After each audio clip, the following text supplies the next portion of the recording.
Okay, guys, very welcome back to the show. I've got a special guest on the show today. This man is an actor, a stuntman, and an author. And we're going to kick into all that now. And he's been in movies such as Predator 2, Home Alone 2, Nightmare on Elm Street 3, 4, and 6 as well. So, William R. Perry, pleasure to have you on today. Excited to be here. Thank you.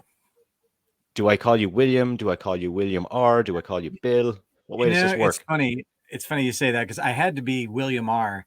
when I was doing films full time because there was another Bill Perry out there, and they said, "No, you got to be William R." And then there was a football player, American football player, named William Refrigerator Perry. He was very popular about that same time, and he's about nearly 400 pounds, big guy, and they started sending me money that belonged to him because he was Oh, doing shit. some commercials and things. And I'm like, yeah, now it pays to be William R. Perry. But, the R isn't for refrigerator. So, So, it's, no, had to give it all back. we take a guess. We take a guess on the R. Is it for Robert? No, and that's a horrible guess. It's terrible. I hate my middle name. And I'm not going to tell anybody here. This isn't where it begins. Okay, We'll just we'll leave try that we'll one. try figure it we'll figure it Deep out in the dark deep secret. dark ends of the web Yes, somewhere. in my checkered past. Yeah. William, how did you decide to get into the acting game?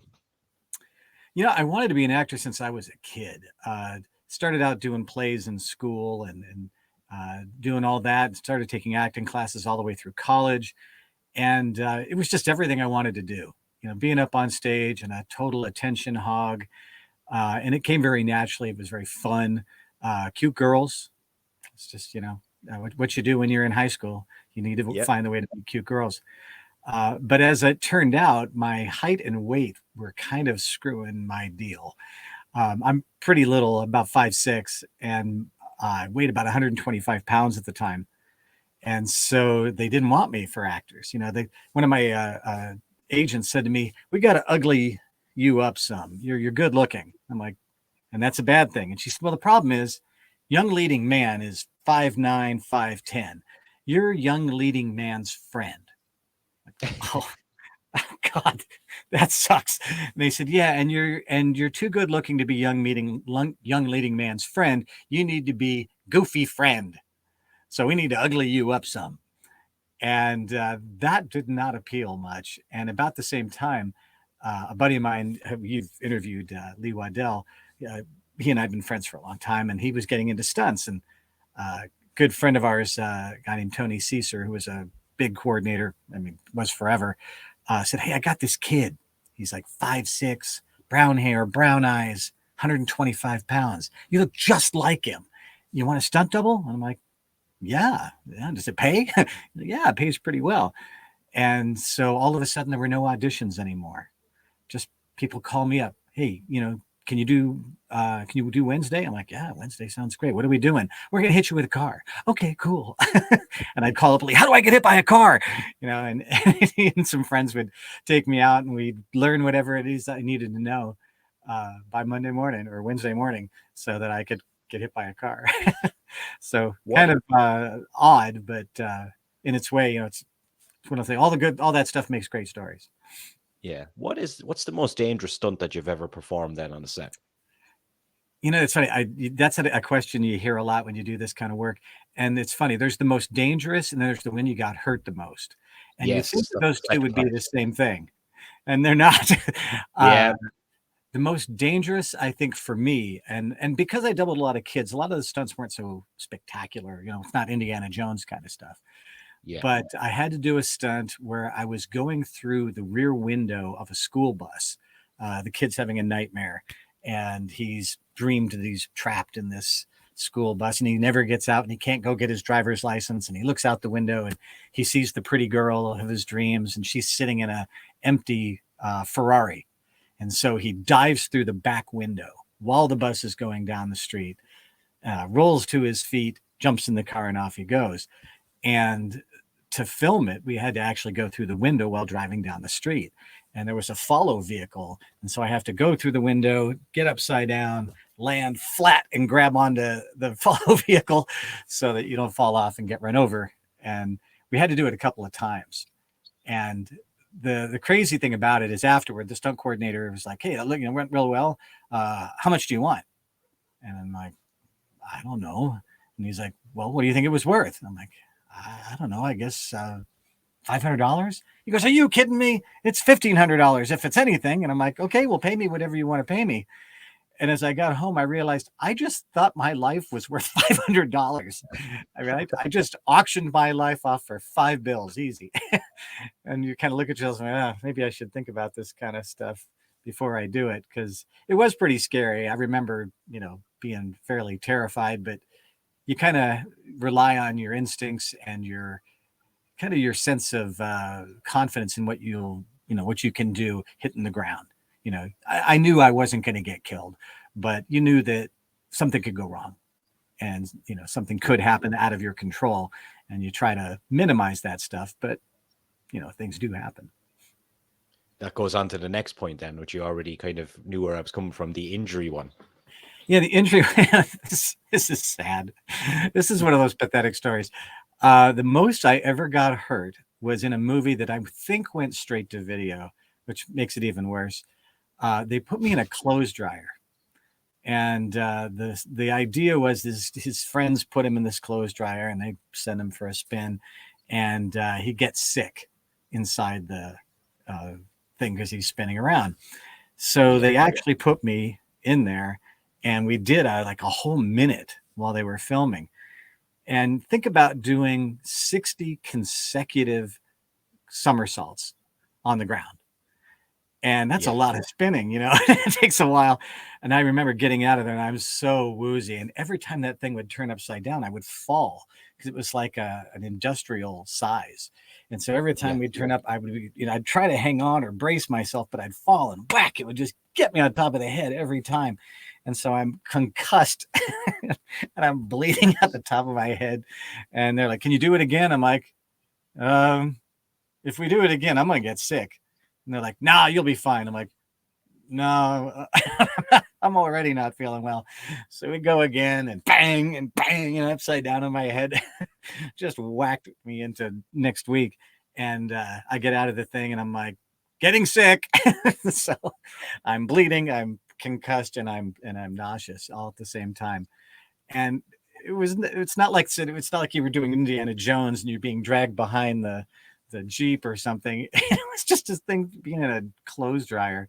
So it wasn't even like macho. You couldn't say, yeah, I got dragged behind a car through a cactus on fire from, fell out of a building 300 feet. No, I got beat up inside a clothes dryer. Have you ever seen that footage back? Yeah, and the thing is, you can hardly see me. They could have just put clothes in there. They could have put a mannequin. They could have put an inflatable love doll in there, and nobody would have known the difference. And I thought, well, I must have been cheaper and easier to find than the inflatable love doll, because they put me in instead. You look back and I go, at least if it had made money. If it was in Jurassic Park, I'd have been fine. Why couldn't you put me in that in Titanic or something big, where at least the residuals have been worth the head injury? But no. Oh my God. I didn't expect that one now. I expected something, something with glass maybe, or fire. Yeah. Or maybe. And you do get that stuff here and there. In that one way I did go through the bus window, I was going through the window, and as you put my hands up like this, and a big piece of the candy glass just stuck in my arm, and I still have a scar from it. And I finished the stunt. I'm a little adrenalized, and Lee Waddell actually happened to be there, and he looks at me and he says, "You're bleeding."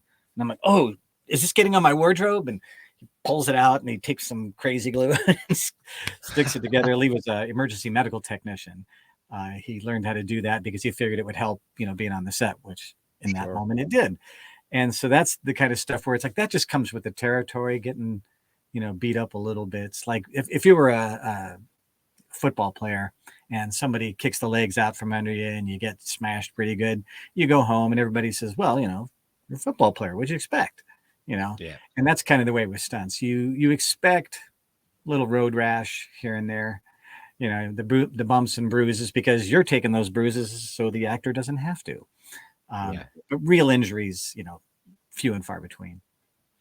What's the adrenaline rush like for something like that? Can you describe it or would you have to be in the game to That, know what it's like? that's a great question.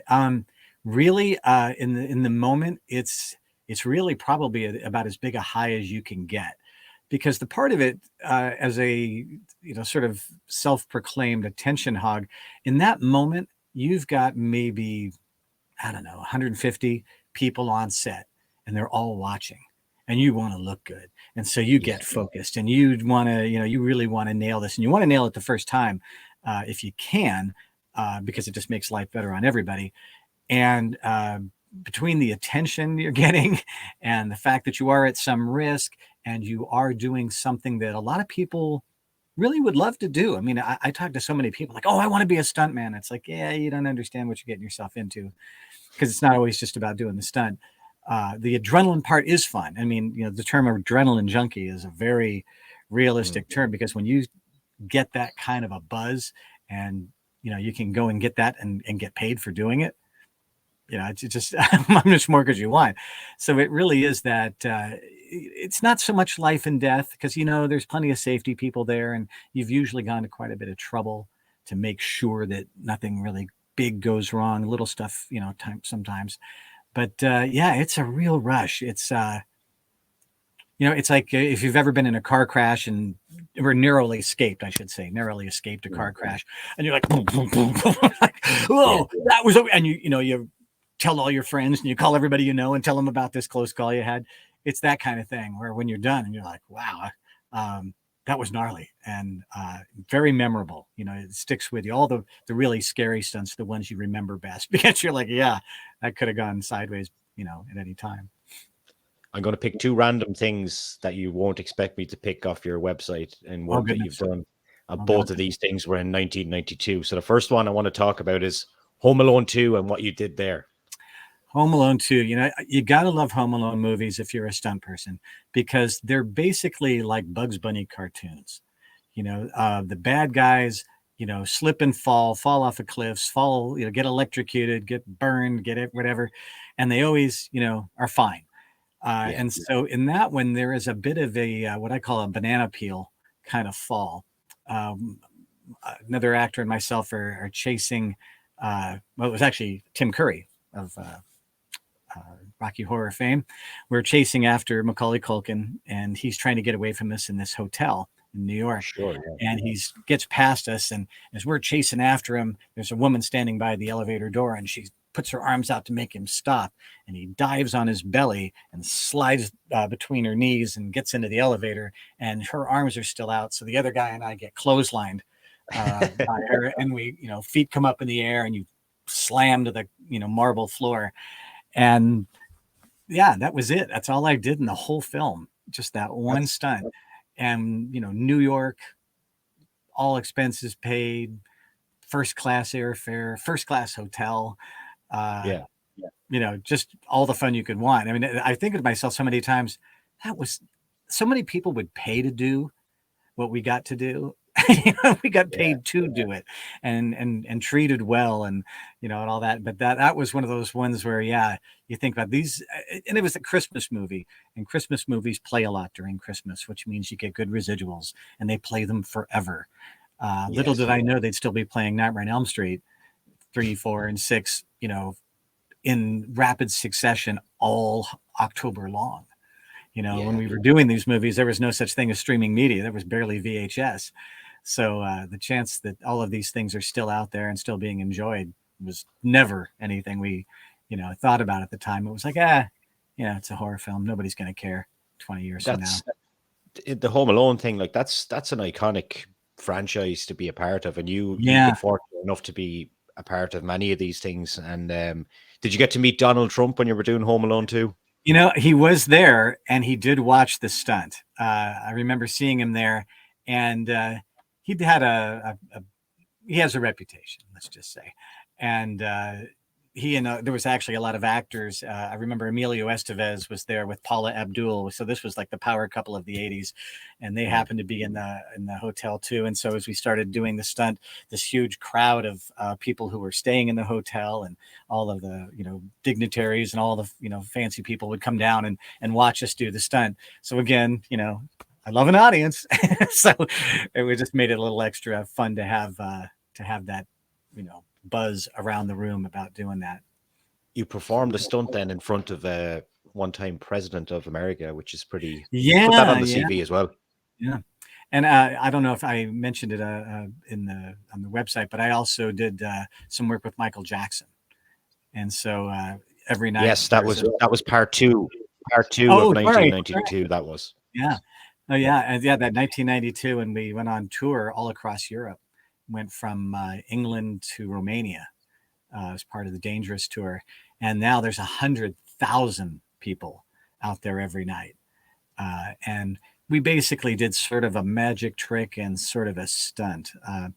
Buddy of mine is the guy that actually flew the rocket belt, and at the end of the concert, Michael flies out of the stadium, and it's a secret. Shh, nobody knows. But my buddy Kenny was actually the guy who flew the rocket belt, and we had a little magic trick where Michael would get snuck off stage in such a way that nobody would see, and Kenny would fly away, and we would make sure that the rocket belt was set up right, and make sure the safety was all good every day. Make sure he had a place to land that wasn't going to be in the middle of the crowd. Yeah. So yeah, another one of those things where people are like, you have just the luck, of the Irish. You have gotten to do these amazing things, these amazing tours and fun stuff. I'm like, yeah, I don't know. I guess I'm just willing to do. If somebody says, hey, can you come to Europe for a couple of months and help me feel the rocket belt? Sure. You know anything about rocket belts? No. Well, you willing to learn? I'm your man. And so I got these just great opportunities to do really fun things. So Michael Jackson, in fact, had a stunt double for that. Yeah, and it's funny because Kenny was also Chuck Norris's stunt double. So you think, yeah, Michael Jackson, Chuck Norris, they're like twins, But sometimes you don't know. Sometimes it's your skill that gets you the job, not necessarily your ability to look like them. And when you look back on that footage, I noticed footage out there of this. Is it noticeable even to this day that there was a change? No. Yeah, and it's funny. I've had so many people who said, "Oh, I know how the change was done." I'm like, "Oh, really? Tell me how it was done." They said, "Trap door." I'm like, "Yeah, you got me. It's the trap door." It was actually a very cool little trick where we bring out this big box, and the box has the rocket belt inside it. Well, the rocket belt box also had Kenny inside it. And at one point, Michael bends over to help us pick up the rocket belt. And in that instant, Kenny steps out and Michael's now in the box. And so the box gets picked up by these big chains and it takes it off the stage. And nobody figures that you'd put a person in a box, and then especially somebody as, famous and person you got to protect is Michael Jackson, and we put him in a box, and the box gets picked up with a crane and it takes it out. But everybody was convinced that it was a trap door. It's like, nah, it wasn't the way it was done. The magician David Copperfield actually designed the trick with all his stuff, and so it was very funny because by the time that rocket actually took off and he flew out over the crowd and did his whole thing, Michael was in his hotel room by that time. It was, I think the whole process was almost 15 minutes. So that box would take Michael off stage. They'd take him, put him in his limo, and out they'd go. And no traffic because everybody was still at the concert. Was that the idea behind it? Just to kind of, because he was such a big star, maybe just to find a way of just getting him out of there without being, I suppose, hassled by people and stuff? That was part of it. The funny part of all this, the reason I even got this job, Kenny, the guy that was the stuntman, had asked me to build him a website. I was getting into that about that time in my career. And I said, nobody's gonna purchase the ability to have you fly the rocket belt on a website. People don't buy anything that costs more than $100, back in 1992. And so I built him the website and said, this is a total waste of time. Well, within 2 weeks, Michael Jackson's people saw this rocket belt thing and said, we want this 3 times a week for the rest of the summer. And so I was like, wow, I really should have charged way more for this website than I did. And then when it came up where he needed somebody, he's like, yeah, one of my guys that's on the tour with me is having some health issues. I need somebody I can trust. I'll train you how to do it. I need you to come over like tomorrow. And I had my own family business at the time. And I just said, I'm out. Bye, everybody. Packed a bag and took off for 2 months to have one of the best adventures you could ever have. All the fun you can have with your clothes on for 2 months. It's like all of a sudden we were being treated like rock stars, and that's one of those things. It's things people dream of. That was never my dream to do. But when it happened, it was like, yeah, I totally appreciate this. This is rocking. This is so much fun. And people are like, oh, don't you have any terrible stories? I'm like, no, I don't. These are all really good. Everything went pretty well. So very lucky, very blessed. Have you ever been 20 minutes into an interview and the interview person hasn't asked about Nightmare on Elm Street? Never. And it's a lot of Nightmare on Elm Streets. And oddly, when I did those movies, I really thought these were throwaways. And now I'm doing a bit of the convention circuit. And Sure. That's, Nightmare on Elm Street 3 is the one everybody wants to talk about. And I had to watch it again. Not to remember what I did, but to remember some of the details about some of the fun things that happened. And I really had to go back and watch 4, 5, and 6 over, 3, 4, and 6 over again, because I really had kind of just, dismissed all that as part of my checkered past, of things that I did. And I remember now, I go back and go, yeah, that was fun. Those movies were fun. I mean, there's some parts of it that are a little tedious. Special effects sometimes take a really long time, and makeup and all that kind of stuff. But yeah, a lot of fun, and looking back on them now, I don't dismiss them as being, oh, they're just horror movies, because I meet people now who are so into those movies and they remember them. And I think sometimes it's not even necessarily the quality of the movies. Sometimes is, that was my first date, or my dad, took us out to see my first scary movie, and that was the one we saw. So there's a lot of that goes into that time. This is 86, 88, somewhere around there. And, that was an interesting time for a lot of people, growing up. And those movies just really stuck with them. And they are scary. There's some good scaries in there. And that's, always fun. And I got to work with Wes Craven, too. So that was kind of hip. Yeah, you and Wes kind of worked together even before that movie as well, didn't you? Yeah, I mean, interestingly, I worked with Wes on 3 different movies. My very first gig was working on a Disney television show that Wes Craven was directing, and nobody really remembers, but Wes did a lot of other television, and it wasn't necessarily scary. It was this movie, or this TV movie called Case Busters. And I worked on a few shows, and then we did People Under the Stairs and another television show. I'm trying to think of the name of it now, but it was where I was sort of a stalker. And so I'd done this, and Tony Caesar, his stunt coordinator, said, hey, Wes is looking for a guy to do a website. And about this time, I was kind of moonlighting as a web developer while I was doing stunts. And he said, but don't tell him you're an actor, because he doesn't want anybody who he doesn't want somebody who's just looking for a job. And so I met him, and he had no memory of me. So I made a real good impression on him as an actor and a stuntman. He acted like he'd never seen me before, and I never told him, hey, I have worked for you on a number of occasions. But as I started working with him, I said, what do you want your website to do? He's like, I just do whatever you want. Just be creative, go crazy. Just don't make the walls drip blood. And I would call him maybe a couple of times a month and say, what do you want to talk about on the website? What's going on in your career? What do you want to get into? And so we'd have these long talks about what his career was, what avenues his career was going in. And I remember him being very bored with horror. He really was kind of like, yeah, everybody wants me to do horror, but I want to do something different, and he did Music of the Heart, which is totally non-genre film with Meryl Streep, of all people. So, now he was going to be seen as a real director and not, just a guy who did horror films. And he had just written a book, a novel, a sci-fi novel. And so he was really sort of steering away from a lot of the horror genre stuff, just because he didn't want to be a one-note Johnny. He didn't want to be something where everybody just remembered him for Nightmare on Elm Street.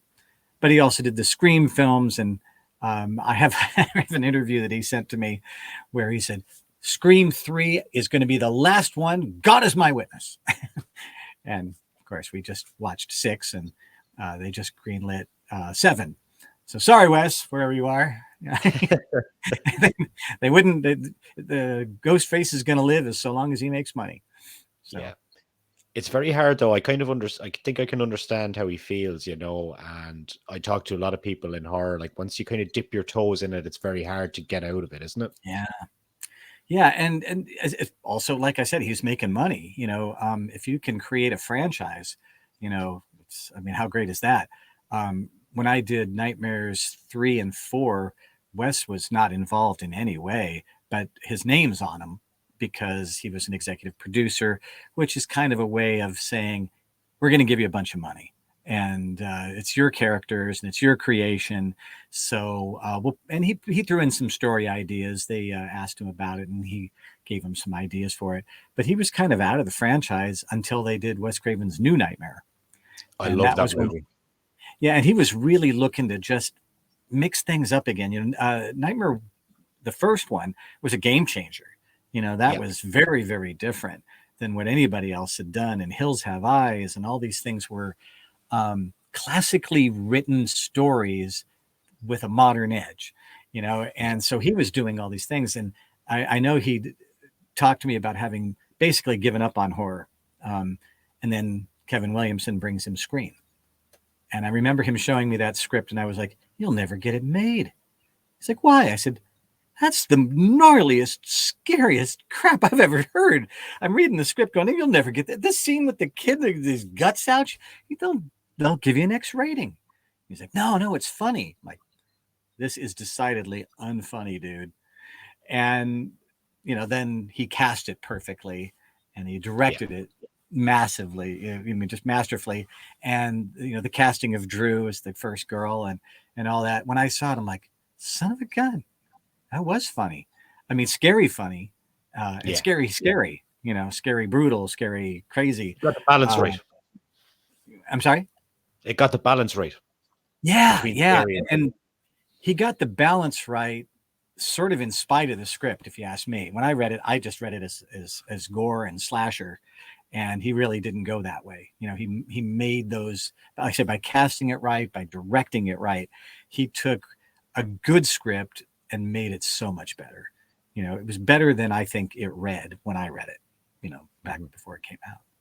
So yeah, really, it's kind of that was for me the thing. It's like, yeah, Wes was a great guy and a good bud, but I never really saw him as the genius director until Scream. From my perspective, I was like, wow, that movie kicks ass.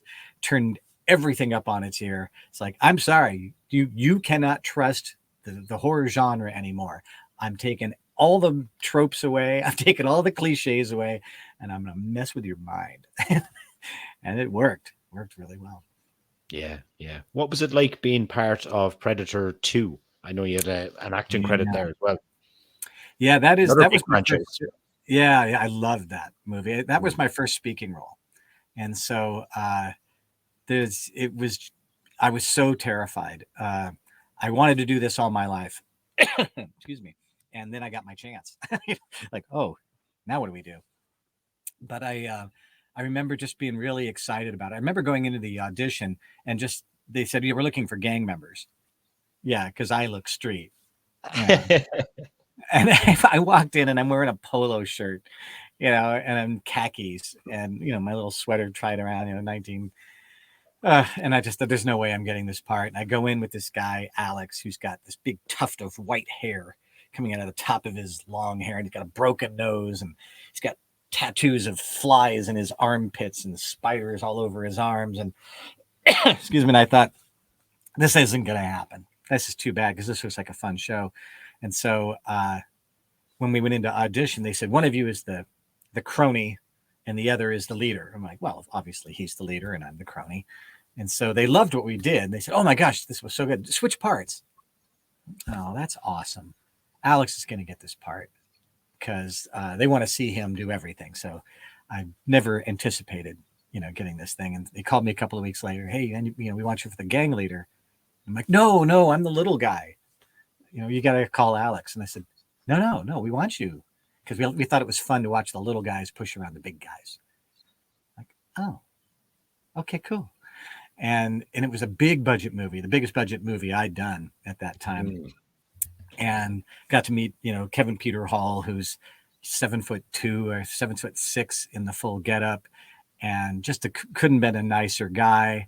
And Bill Paxton, I told a story the other day that ended up on going, I don't want to say viral, but it got a lot of hits, where I just told the story about what a cool guy he was. And just really probably the best week of my life. Sorry if my wife is watching, or my children. Your births were really cool, though. But that week was pretty awesome. Silver medals. Yeah. You were really, really close, and not everybody has a baby. Not everybody gets to be in Predator 2. But really, just what a great experience. Danny Glover, and then filming all over Los Angeles, and really feeling like a member of the cast instead of feeling like some crew member that's expendable, And we got to do some fun stunts in it. It was very much a party atmosphere. All the rest of the guys in the gang we were like brothers after a week, just really, I tell people, I hate to make it sound like it was just a dream come true and it's all perfect and everything was fine, but it was, it just, I really don't have any unpleasant memories of being on the set. It was, somebody told me one time, you're like this happy little puppy dog. Well, what are going to tell you? What am I supposed to do? I'll try to act more serious and pissed off if that'll help, but I'm having the time of my life. This is the best. Yeah. You have a book upcoming. Do you want to tell people about that and what the story is with it? Yeah. It's funny. I have sometimes very vivid dreams, like a lot of people do, but this one I remembered, and it was the most horrible thing I could possibly imagine. The book is called By His Hand, and it's basically a guy wakes up one day and his hands aren't really, they're doing things, and they're in these weird things.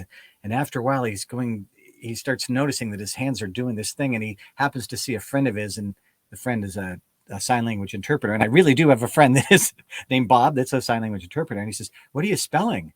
I said, "What are you talking about?" He's like, "Lift your elbow up. I can't see what you're doing." I'm like, "What are you talking about?" And he says, "You're spelling." I said, "Well, what am I saying?" He says, "You're spelling release me." Like, I'm not doing that. And that's where it took off from. And it's about an hour. It actually just ended up on, there's an app called Chilling, if you haven't heard of it. Yes, I've heard of this app, yeah. And they just went to a free model. They went to a version 2.0. So now you can go on there, you can get all the content on there. And they decided to publish my book. I have it published on Amazon and all that sort of stuff, but this is an audio version.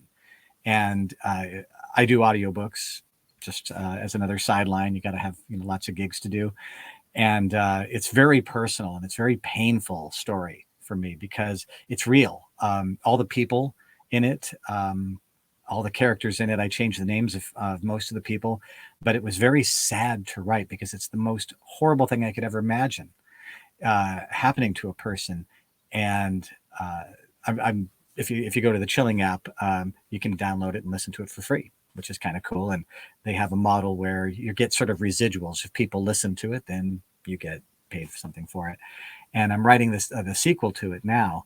And I never thought of myself as a writer, but I just had this terrible nightmare, and I wrote it out, and I went to my publisher that I do the audiobooks for, and he said, "This is the scariest thing I've ever read." And I read a lot of scary stuff. And I'm like, "Is it good?" And he's like, "Do you want to write it?" I said, "I'm not really a writer." He said, "Well, give it a try anyway."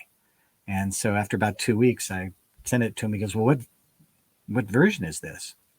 "What do you mean?" He's like, "I mean, what draft?" I'm like, "Was I supposed to do a draft?" He's like, "This is the first thing you've ever written?" And I said, "Yeah." And he's like, "This is scary." I'm like, "Okay." And he's, "Let's publish it." I'm like, "Really?" I mean, never in my life did I dream of being, a published author. The thought certainly appealed to me, but now he's like, "Well, where's book 2?" I'm like, "Geez, I didn't know there was going to be a book 1." So it's if you get a chance, like I said, it's a book. It's a buck on Amazon because it's only 60 pages. So it's considered a novelette, I think they call the term. So in about an hour, and if it doesn't freak you out, there's something wrong with you, man. And the people who know me are like, knowing who you are and knowing how much of this is true, I don't want to eat with you anymore. And if you read it, you'll find out why. So there's a lot of mayhem in there that my friends are like, I thought of you as being a pretty funny person. You're dark. you're kind of screwed up. I'm like, yeah, it's all fantasy stuff, like you fantasize really, really screwed up stuff. But Is that how you're is that how you're filling out your time now? Are you doing anything movie wise, or have you any other projects you're working on? no other film projects right now, except that I've had a little bit of interest. I don't want to, over exaggerate it, but the book has, people have said this would make a great short, not short, low budget film, because there's not a huge cast. It's not very special effects driven. It's very performance driven. And they said, can you write a screenplay for it? And I said, yeah. And they said, have you ever written a screenplay before? And I said, no. And they said, what makes you think you can do it? I'm like, I couldn't write a book before. And here we are. So I've read plenty of screenplays, and there's software out there that helps you get through it. So I would love to see this be made into something like that. And I would love to be in it, because the character is me, the primary character in it. And so much of it is real, as far as the characters, that I just don't know that anybody else is really going to be able to internalize it the way I might. So, but there's that. And then just, we're going out to a lot of these conventions these days is a lot of fun. Because, and one of the things, it's my secret wish is that somebody's going to go, hey, you were in a bunch of those movies. I'm going to put you in a low budget slasher. It's like, oh, really? Let's do it. So I think about that. My wife's like, no more stunts. You're too old and broken as it is. But yeah, I would love to see this made into something, even if it was just a short film, just because you love to see your work out there. You love to see somebody else enjoy it. So it's out there. I'm putting it out there, universe. Come get it. So a guy that's in Nightmare on Elm Street has this mad dream, and then he turns it into a book, and he's never written a book before, and now he's going to possibly turn it into a screenplay. Mad, isn't it? It's really insane. And I tell people that I think most people say, "Are you lucky?" And it's like, yeah, lucky is, but lucky sounds like you didn't work at it. And I do feel like the things that I do, whether it's the book or acting or stunts or any of those things, I threw myself into it, literally and figuratively. I really think that nothing comes without hard work. And when the opportunities, were there, it's like, okay, now I want this. What do I got to do? And sacrifice and struggle and learn and sweat and, do all that is part of that. So for me, I think, yeah, these opportunities aren't given to everybody else. And, I tell people life isn't fair. Not everybody gets the same opportunities. So I've won the lotto way too many times for one person. But, when the time comes, you got to jump through that window. When the time comes, you got to sit at that desk and you got to write that story, and you got to learn about what makes a good story, and what's the, when does the turn come, and how do you, do all this stuff. And I think a lot of people wouldn't do that. A lot of people would go, nah, that's too risky. You could get hurt doing that, or you could be wasting your time. Published authors are few and far between, and they're all poor. Why are you even wasting your time? And it's like, I don't know. Just, I think you got to throw yourself out there. And, in the end, I look at all these things and go, a good friend of mine passed away a number of years ago. And when she was dying, I had said to her, are you mad? Are you angry about all this? And she said, life isn't about length. It's about breadth. It's about depth. She said, my life's been really deep, and I'm cool with that. It's like, that is freaking words to live by, to say, yeah, look at your life in terms of what have you gotten to do? How much gusto did you, go into it with? What did you earn? What did you, what chances did you take? What people did you end up meeting? And, look at all that. And I think, wow, yeah, I could have died 20 years ago happy, and you keep yourself active, and you try to do new things, because that's what makes it fun. Final question: what's the strangest thing you've seen at a horror convention? Wow. And I know he'll watch this, so he's going to be so glad. There is a guy who calls himself Fred Pool, and he's a combination of Freddy Krueger and Deadpool. And Okay. very funny. And he takes pictures with lots of people, and he does it just for fun. But there have been some very twisted sort of things where I see people and I see the same people at convention after convention, where this is an every weekend thing, you know, and I love that. I love that they're out there letting their freak flag fly, because they're usually very nice people. That this is their thing. They like gloomy days. They like horror movies. They like the slash and spatter, and it doesn't scare them. It entertains them, and they unafraid to just get out there and have fun with it. But Fred Pool, the first time I saw it, it's like I'm a huge Deadpool fan, obviously a Freddy fan. Somebody has combined my favorite things. I got a shirt the other day that says Fredditor, and it's a predator with a Freddy claw. I'm like, yeah, that's it. That's the crossover we've all been looking for. Predator 2. So, yeah, that, and then just there are some people who are really kind of dark and scary, and I think I'll just sign that and let you go. Thanks for coming by. Please don't kill me. It's all a joke to me. It's all for fun for the rest of us. Yeah. What's the freakiest thing you've seen? I've never been to a horror convention. I've got a story, right? And there was a horror convention in Dublin, in Ireland, about 7 years ago. And it was about 20 minutes from where I work. And it was so poorly advertised that I didn't even know it was on. And Kane Hodder was over here, Alex Vincent Oh, from Child's Play. It was a huge cast of people over here. And I didn't even know it was on. And it was only like 20 minutes from where I work. that's sad. So they lost a lot of money on it, and it went tits up, as we'll say in Ireland, and it Yeah. hasn't been back since, which is a shame.